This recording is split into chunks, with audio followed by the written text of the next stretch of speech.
At ladies and gentlemen, meron akong sasabihin sa inyo. Ito'y malupit na malupit. Ha? Kaya ako po tinigil yung 500 pesos na pakape ni Banat Bay. Dahil papalitan na natin yan. O ha? Oo. Ha? Sabi ko sa inyo mga banateros pag sinabi ni Banat Bay, nangyayari, natutupad. 2 araw tayong hindi pakape ni Banat Bay. Yung magtatanong tayo tapos magbibigay kayo ng sagot ninyo at unang 3 mananalo at makakapagbigay ng sagot ay mananalo.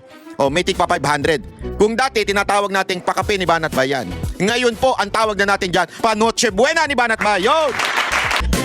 Hindi kasi mga kababayan, di ba? Alam naman po natin.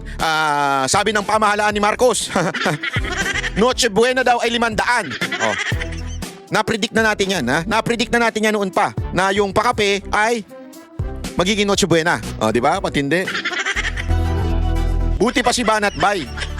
Yung Noche Buena ng gobyerno, 500. Pero ang pakape ni Banat Bay, 500. Kaya ngayon, mga kababayan, abang-abang lang kayo dahil maya-maya magtatanong tayo. Maaring nasa simula, maaring nasa gitna, o maaring nasa dulo.